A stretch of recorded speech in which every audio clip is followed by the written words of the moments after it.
Thank you for listening to the Radio Maria podcast on the world family of Radio Maria stations.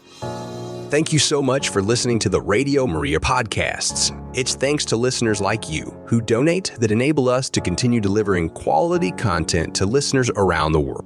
If you'd like to contribute and help us keep spreading the message of Our Lady's Son, please consider making a donation. You can reach us at 888-40-80201 or simply visit our donations tab on our website at radiomaria.us. Your generosity truly makes a difference.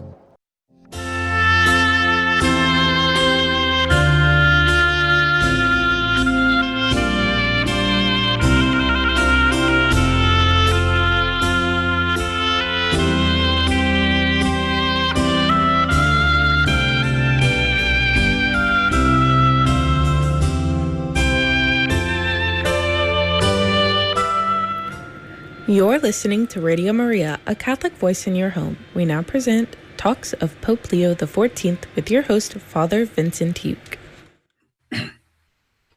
This is Father Vincent Uke with Tina as our broadcast technician.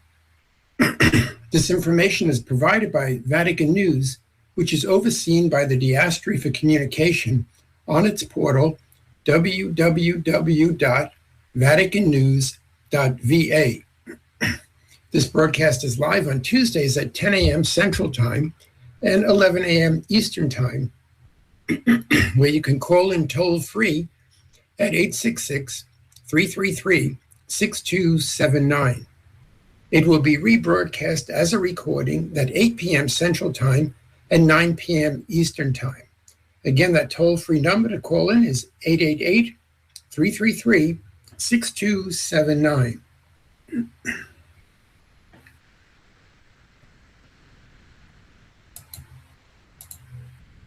So we'll begin now with the Holy Father's Angelus address from last Sunday, the 2nd of August. This was done in St. Peter's Square. He's back in Rome now. And I think now we'll get a lot of stuff from him to talk about. Dear brothers and sisters, happy Sunday.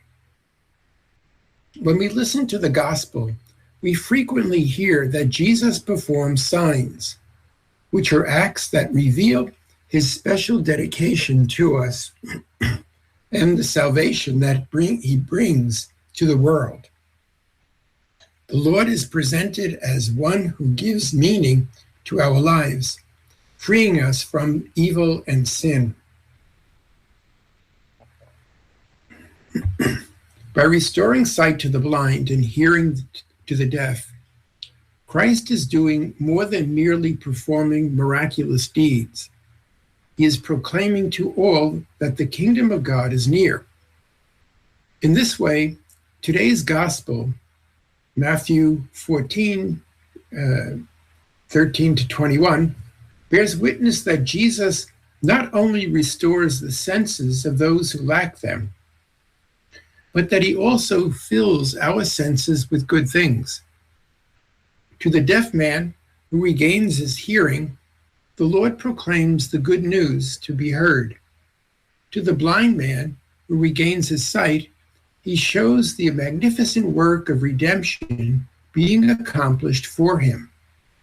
Similarly, Jesus gives food to those who are hungry. The account of the multiplication of loaves shows us that the encounter with the Lord is a nourishing experience. In the desert, that is when we are in need, Christ is the bread of life. With him, our needs are abundantly met. All ate and were satisfied, and there were 12 baskets full left over. This number highlights the Lord's gift is universal, and that his providential care for us never fails. Dear friends, Christ truly sanctifies humanity's hunger, our hunger for truth and life. His gesture teaches us that nothing is discarded when it is shared. Hoarding and waste are contrary, are two sides of the same evil. Greed, this spiritual sickness numbs the senses which become intoxicated with wealth to the point of making people forget those who weep from hunger and cry out from thirst. And so in face of an opulence that reeks of decay, we find our outstretched hands of those who have no nourishment, the burned homes of those who have no peace. Faced with the deserts of war and arrogance, let us consider with what kindness the Lord looked up to heaven and blessed, broke the loaves and gave them to his disciples so that they might distribute them to the crowd. In this miracle of charity, we recognize the characteristics, actions of Jesus, which find their culmination in the Last Supper. For it was then that the Son of God gave us his very life as our brother in humanity. As we savor the grace of the Eucharist, let us commit ourselves to bearing witness to its beauty in our daily actions, beginning with blessing meals at the table with the family and friends. In Jesus' company, even vacations can become a time of fraternal serenity if we reach out to our neighbors in need. Let us therefore ask the Virgin Mary, our loving mother, to help us grow in charity so that no one may lack their daily bread. And then after he does the Angelus prayer, he comes back and he says, "Dear brothers and sisters, I am following with concern the alarming situation at the Moroccan border, praying to God that through the intercession of Our Lady of Africa, solutions may be found to bring peace, stability, and justice. Let us continue to pray for peace, that wars may cease throughout the world, and diplomatic solutions to conflicts may be found. Let us remember all the victims of hostilities, especially the weakest and most defenseless children, elderly and sick. May the Lord comfort those who suffer and bless the work of those who bring aid and consolation." In these days, the pardon of Assisi is celebrated. St. Francis obtained this indulgence from Pope Honorius III in 1216, having been inspired while praying at the Porciuncula by a vision of Jesus and Mary surrounded by angels. Let us thank the Lord for this great gift and treasure it, especially in the 8th century year when Transitus of the poor, when Transitus treasured it, especially in the 8th centenary of the Transitus of poor man of Assisi, who died at Porciuncula on the 3rd of October, 1226. I greet all of you Romans and pilgrims from various countries, in particular the Giovanissimi from the parishes of Saccolongo and Criolla in Padua, the young people from the parish of St. John Bosco in Altamura, and the youth of the pastoral collaboration of Castelfranco Ventillo, accompanied by their priests and leaders. I wish everyone a happy Sunday. So that's all we basically have from the Holy Father, but I'm sure now that he's back in Rome, you will see a big uptick in things that he's saying, and we hope to cover as many as we can. So now what we'll do is we'll go back to his encyclical, Magnificat Humanitatis, and we'll pick up where we left off, and we stopped at a heading called Artificial Intelligence, and that is paragraph 97. We begin saying, "It is not my intention to offer comprehensive treatment of artificial intelligence, nor to give an overview of extensive relevant literature, since authoritative contributions already exist, including with the ecclesial context. I limit myself to recalling a few essential elements for a moral and social discernment that safeguards the primacy of the human person, in order to ensure that it will always be human intelligence, with its conscience and freedom, that guides technical innovations, and responsibility determines their use and limits." It is appropriate to preface this discussion with two considerations. First, any statement regarding AI risks becoming quickly outdated, given the remarkable pace at which these systems are developing. Second, all of us, including those who design them, possess only a limited understanding of their actual functioning.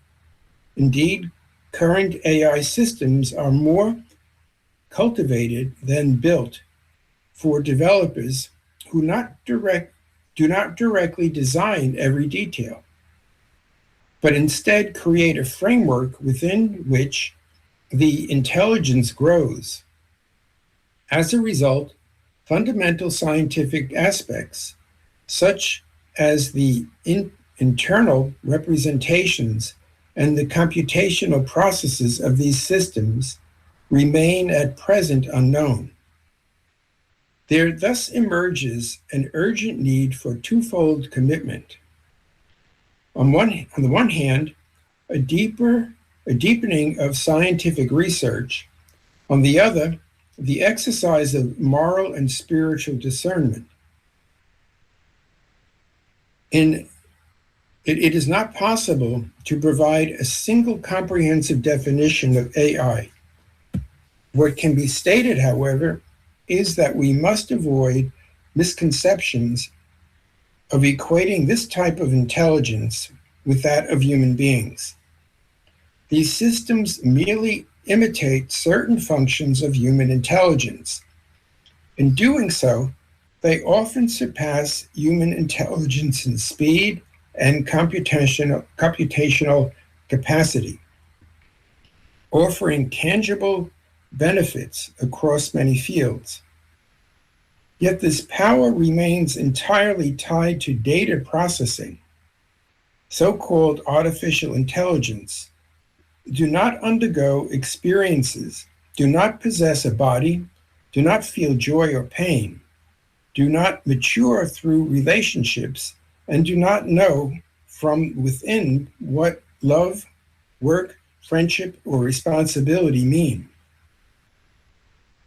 Nor do they have a moral conscience, since they do not judge good and evil, grasp the ultimate meaning of situations, or bear responsibly for consequences. They may imitate language, behavior, and analytical skills, or even stimulate empathy and understanding, but they do not understand what they produce, for they lack effective, rational, and spiritual perspective through which human beings grow in wisdom.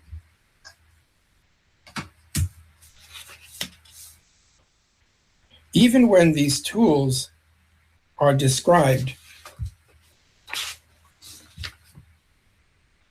as capable of learning, their way of doing so is different from a human being. It is not the experience of those who allow themselves to be shaped by life and grow over time through choices, mistakes, forgiveness, and fidelity. Rather, it is from a statistical adaptation based on data and feedback, which can be very effective, but does not imply inner growth. Now we have another subheading here, a valuable tool that requires vigilance. In light of what has been said, we can better understand why AI can be a valuable tool, and at the same time, why it calls for measured and vigilant approach. In recent years, its private use has expanded significantly, prompting growing reflection on both the opportunities it offers and the risks tied to its rapid spread. In personal use, three aspects in particular deserve careful consideration: the ease with which results are obtained, the impressions of objectivity, and the stimulation of human communication. The speed and simplicity which information, complex analysis, media content, and practical assistance can be assessed undoubtedly and makes life easier. Yet, they can also encourage excessive reliance and the search for ready-made answers, weaken personal creativity and judgment. The apparent objectivity of responses and suggestions these systems provide can lead us to overlook the fact that they reflect the cultural assumptions of those who designed and trained them. With all their strengths and limitations, artificial imitation of positive human communication, words of advice, empathy, friendship, and even love can be engaging and at times genuinely helpful. However, for less discerning users, it can also be misleading, creating the illusion of a relationship with a real personal subject. When words are simulated, they do not build genuine relationships, but only their appearance. The artificial imitation of care or support can become particularly risky when it enters contexts where real relationships and emotional bonds are lacking. Here, the danger is not so much that a person may believe they are communicating with another person, but rather that they may gradually lose the very desire for genuine human connections. Broadening our perspective to use the AI in society, we see that it is now embedded in decision-making processes across many sectors and at multiple levels: the communication, management, and control. The gains in efficiency and the potential to improve certain services are clear, yet rapidly and uncritically adopting them exposes us to a range of risks, including the tendency to overlook the environmental impact. Current AI systems require enormous amounts of energy and water, significantly influencing carbon dioxide emissions, and place heavy demands on natural resources. As their complexity increases, especially in influencing carbon monoxide emissions, and place heavy demands on natural resources. As their complexity increases, especially in the case of large language models, the need for computing power and storage capacity grows too, which requires an extensive network of machines, cables, data centers, and energy-intensive infrastructure. For this reason, it is essential to develop more sustainable technological solutions that reduce environmental impact and help protect our common home. And then we have another subheading, responsibility, transparency, and the governance of AI. And this is now paragraph 102. The use of AI is never purely technical matter.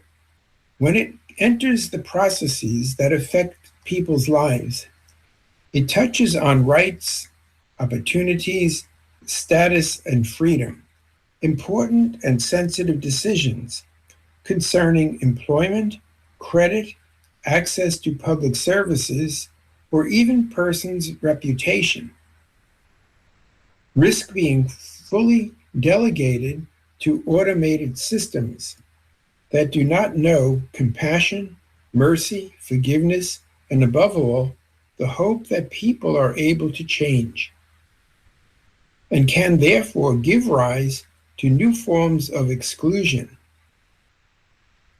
There are certainly harmful uses, such as manipulation of information or violations of privacy. Yet there is also a subtle danger for when AI systems present themselves as neutral and objective. They end up reflecting and reinforcing the stereotypes or ideological basis for their designs and developers. Indeed, entrusting the algorithm in practice with power to select who is worthy or not, without anyone bearing responsibility for that judgment, it is hard to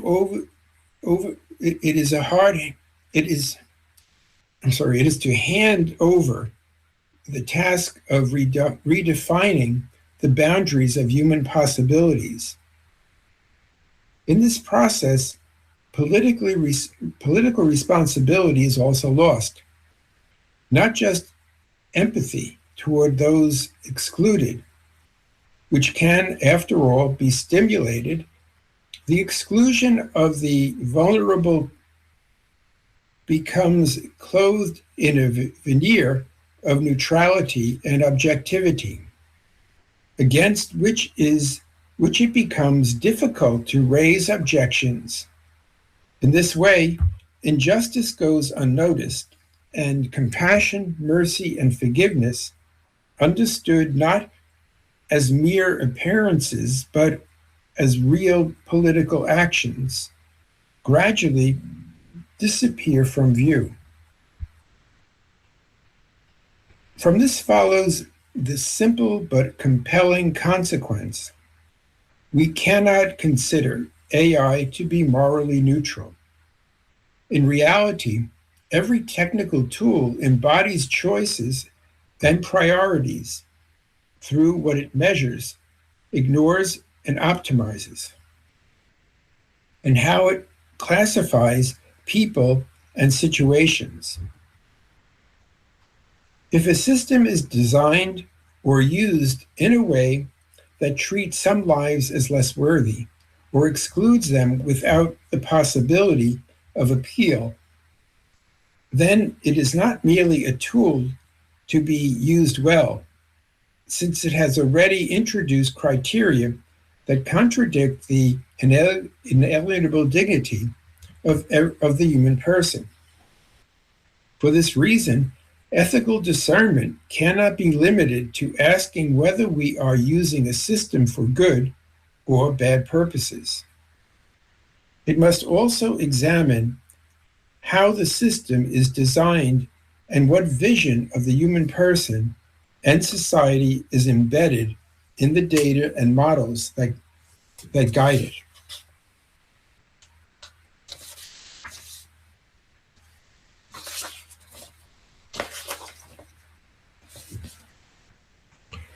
For AI to respect human dignity and truly serve in the common good, responsibility must be clearly defined at every stage. Those who design and develop these systems, to those who use them and rely on them for concrete decisions. In many cases, however, the internal processes leading to a result remain opaque, making it harder to assign responsibility and correct errors. This is where accountability becomes crucial. The possibility of identifying who must account for decisions, justify them, monitor them, and when necessary, challenge them and remedy any harm caused. Calling for prudence, rigorous evaluation, and even, at times, a slower pace in developing AI does not mean opposing progress. Instead, it is an exercise of responsible care for the human family. This is all the more urgent given the frequent imbalance between the speed of the technological growth and the slower development of awareness, norms, safeguards, and institutions capable of governing its effects. It is not enough to invoke ethics in the abstract.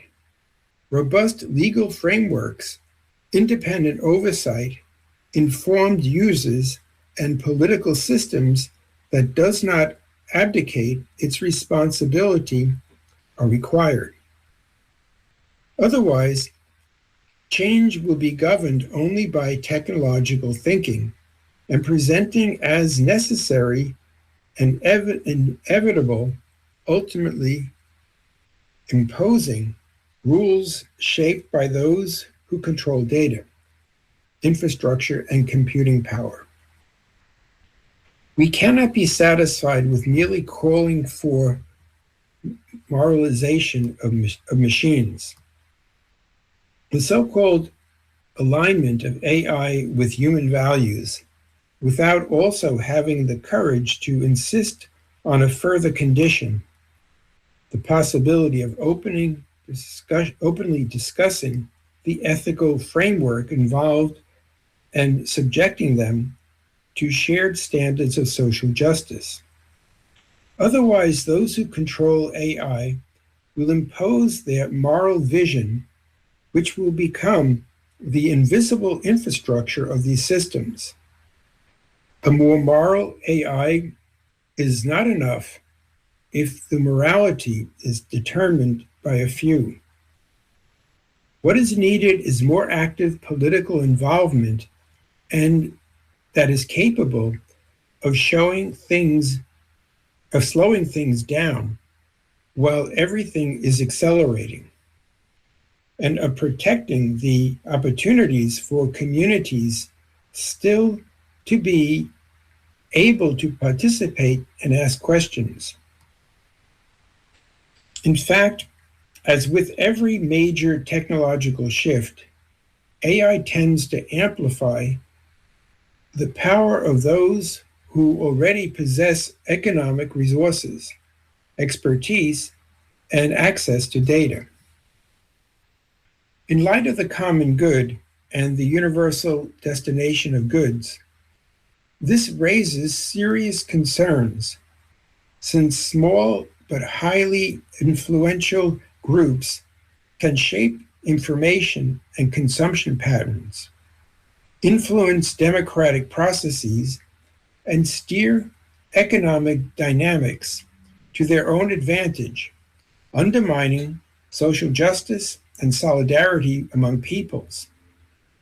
For this reason, it is essential that the use of AI, especially when it touches on the public goods and fundamental rights, be guided by clear criteria and effective oversight, grounding in participation and subsidiarity. grounded in participation and subsidiarity. Communities and intermediary organizations must not be reduced to passive recipients of decisions made elsewhere. They must be able to contribute to the discernment and oversight. Moreover, ownership of data cannot be left solely in private hands, but must be appropriately regulated. Data is the product of many contributors and should not be treated as something to be sold off or entrusted to select few. It is necessary to think creatively in order to manage data and common or shared goods. In a spirit of participation, as St. John Paul II already suggested regarding collective goods. I think we'll take a little break now. I'll come back in a few minutes.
You're listening to Radio Maria, a Catholic voice in your home. We now return to Talks of Pope Leo XIV with your host, Father Vincent Tuke.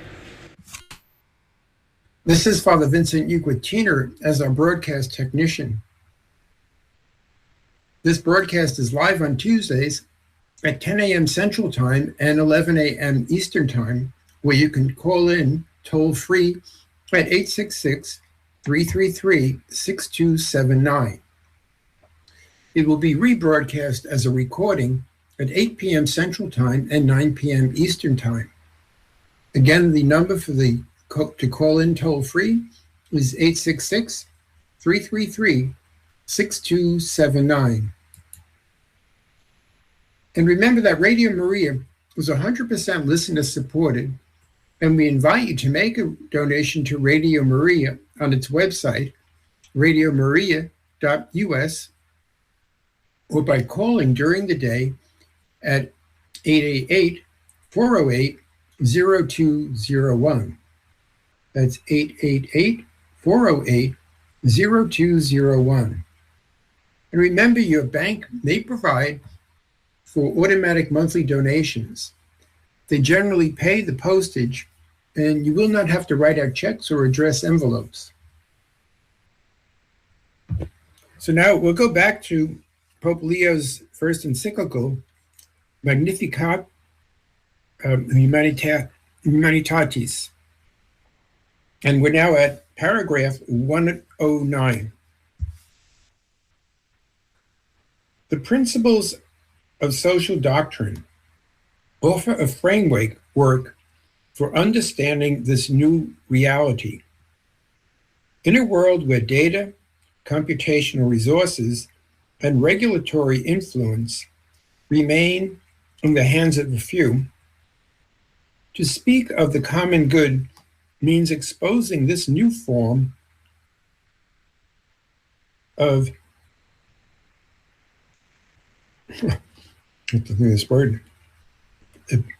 economic and political symmetry, and naming new monopolies of AI. To speak of a universal destination of goods means finding ways of ensuring universal access to both technologies and the education needed to use them. To speak subsidiarity calls for protecting the ability of communities to make choices and corrections, rather than confining their role to mere oversight after the standards have been set elsewhere. To speak of solidarity obliges us to recognize the hidden, often exploited workers who sustain algorithmic systems. To speak of justice requires questioning the global distribution of power that decides who, in fact, can train these models and who is merely subjected to them. Likewise, it means acknowledging that social justice is not only a goal to be safeguarded after technologies are deployed, but the condition that must shape their very design from the outset. Finally, I would like to employ the expression to disarm, which is close to my heart. Disarming AI means freeing it from the mentality of armed competition, where today is not limited to simply to the military context, but also an economic and cognitive phenomenon. This entails a race for ever more powerful algorithms and larger data sets, driven by the desire to secure geopolitical or commercial dominance. To disarm means discrediting the assumption that technical power automatically confers the right to govern. To disarm does not mean rejecting technology, but preventing it from dominating humanity. It means freeing technology from monopolistic control and opening it to discussion and debate, therefore making it human-friendly and restoring it to the plurality of human cultures and ways of life. Our task today is not only ethical or technical, it is ecological in the deepest sense, for it concerns a new dimension of our common home. AI is already an environment in which we are immersed, as well as a force which we must engage. For this reason, merely regulating it is insufficient. It must be disarmed, welcoming, and accessible. I wish to address a special appeal to those who develop artificial intelligence. In one sense, technological innovation can represent human participation in the divine act of creation. Developers therefore bear a particular ethical and spiritual responsibility for every design choice reflects the vision of humanity. Just as one creator of an artistic or literary work must consider the values it conveys, so developers are called to embed values in their projects with due seriousness, with transparency, responsibility towards affected communities, and careful attention to ensuring that what is being cultivated is a genuine good. Now we have another subheading, which is what must not be lost. And this is now paragraph 112. Having considered the issues of responsibility and governance of AI, we must now return to our central question. What does it mean to safeguard our humanity? The risk extends beyond misuse of certain technologies. More gravely, the prospective technocratic paradigm in which we are immersed, and that is amplified by the digital revolution and AI, threatens to normalize an anti-human vision. In that vision, the fullness of life is equated to having more, reducing weakness, eliminating uncertainty, and exerting total control. When efficiency becomes the ultimate measure of value, human beings are tempted to see themselves as a project to be optimized rather than as persons called to relationship and communion. In reality, elevating any single dimension of human existence to an absolute is always a mistake. Indeed, disorder does not arise from scarcity. Even unchecked growth can give rise to impoverishment. In the ecosystem, balance is disrupted when one species expands at the expense of others. In human life, sometimes similar occurrences, something similar occurs when one faculty claims to be the measure of everything. Thus, intelligence, when absolutized, overshadows other essential dimensions of life, such as affection, the will, commitment, and relationships. Similarly, technical power, if left unbalanced, does not make us more capable, It makes us more isolated and more vulnerable to being dominated and excluded. This crucial point does not oppose intelligence, but serves as a reminder that when intelligence becomes self-referential, its true purpose of serving life and the human person is lost.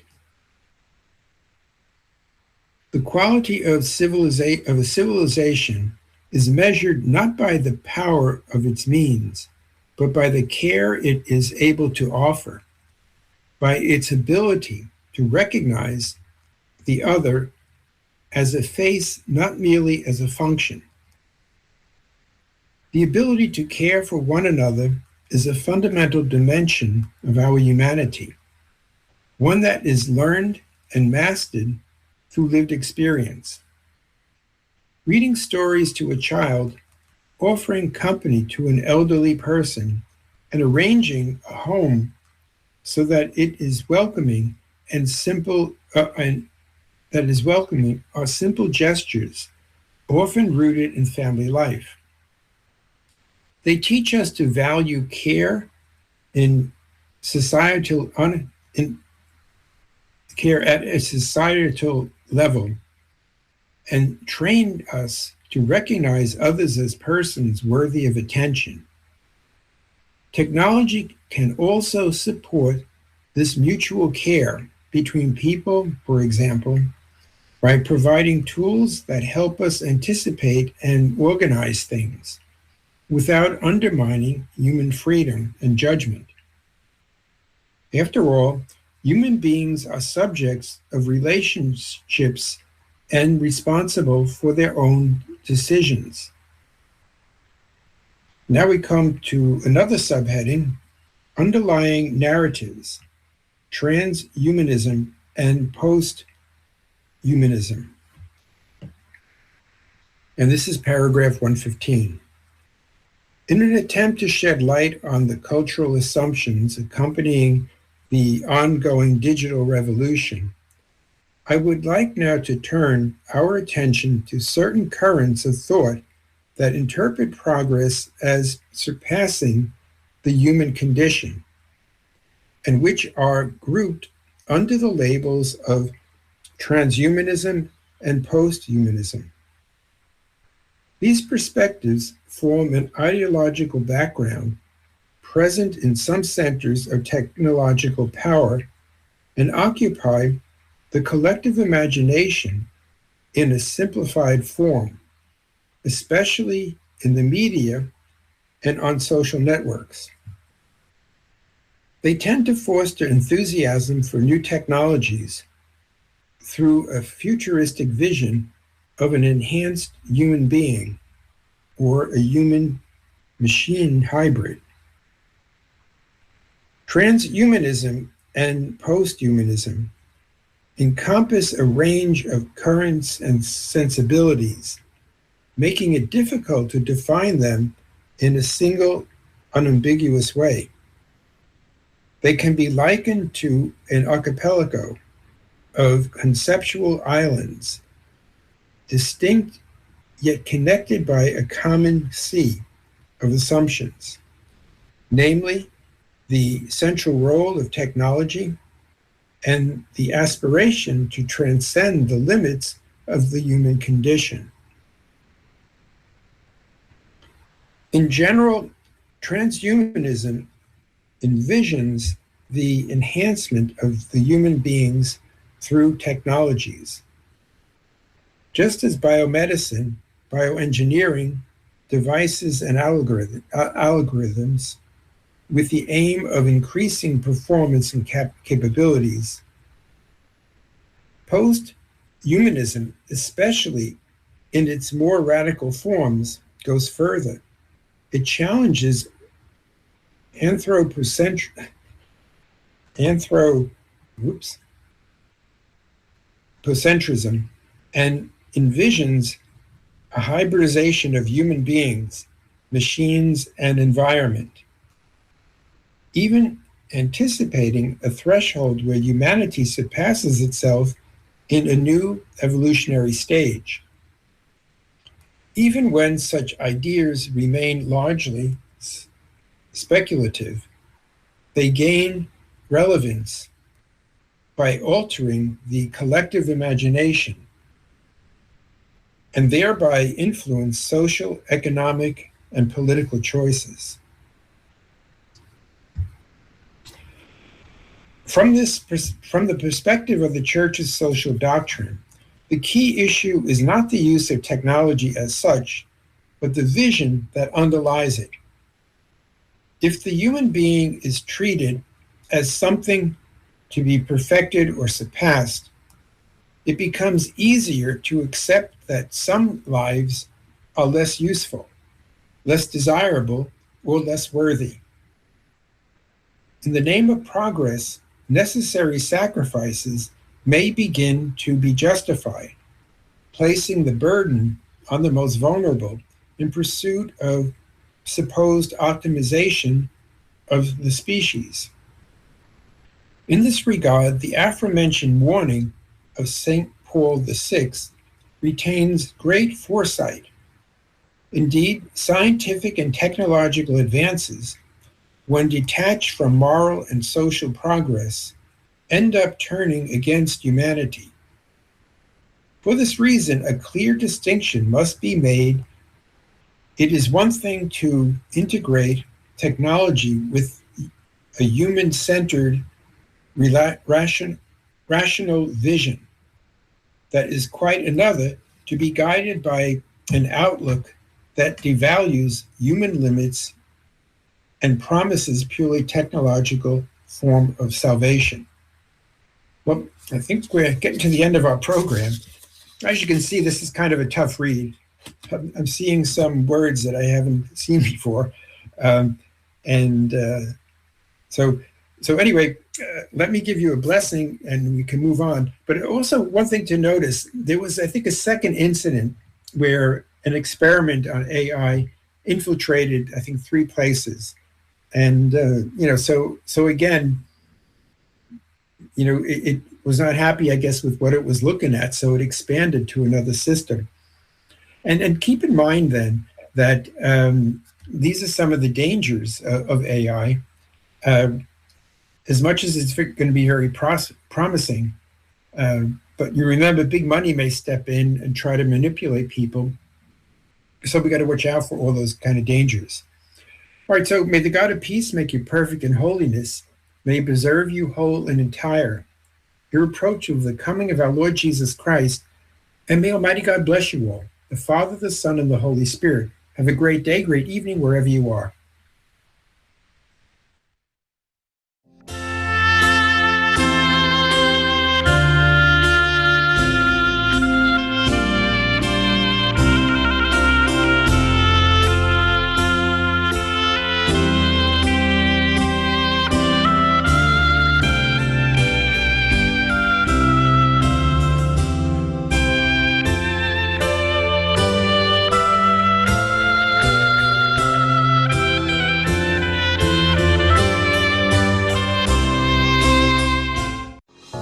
Thank you so much for listening to the Radio Maria podcasts. It's thanks to listeners like you who donate that enable us to continue delivering quality content to listeners around the world.